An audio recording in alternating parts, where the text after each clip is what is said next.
আজকে আমাদের একটা অপারেশন পরিচালিত হয়েছে। আপনারা জানেন আমরা র্যাব 9 CP6 সুনামগঞ্জের পক্ষ থেকে একটা অপারেশন পরিচালিত হয়েছে। তো এই অপারেশনে আমাদের শর্টগানের লিড বল, অর্থাৎ যেটা হচ্ছে লিড বুলেট যেটাকে বলা হয়, সীসা বুলেট, সেটা উদ্ধার হয়েছে।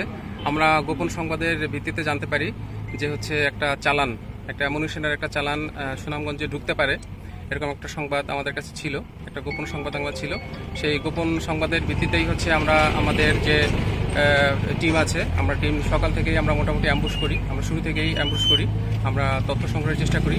তারই ধারাবাহিকতায় আমরা জানতে পারি যে খুব জোরালো একটা সম্ভাবনা আছে, একটা চালান আমাদের সুনামগঞ্জে ঢুকতে পারে।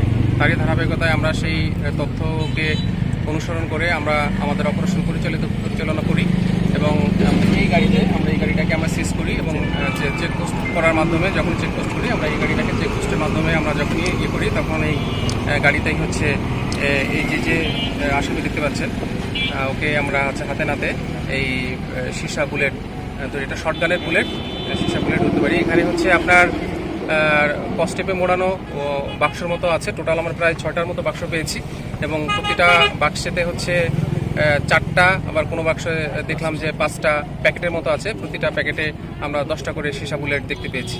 তো আনুমানিক আমরা ধারণা করছি যে এটা 250 প্লাস মাইনাস হতে পারে। আমরা এখন পুরোটা গুনিনি, কম বেশি হতে পারে।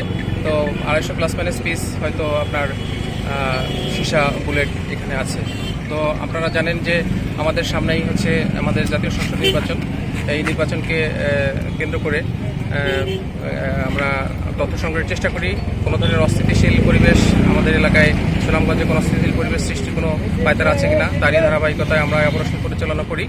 তো সেই তথ্য সংগ্রহ প্লাস আমাদের মাঠ পর্যায়ে কাজ করার মাধ্যমে আজকের এই অপারেশনটা আমরা করতে সক্ষম হই। আপনারা দেখতে পাচ্ছেন এই গাড়িতে করে অ্যামুনিশন বহন করা হয়েছে এবং আমরা হাতে নাতে ম্যান সহ আমরা এই অ্যামুনিশন উদ্ধার করতে সক্ষম হই। ধন্যবাদ।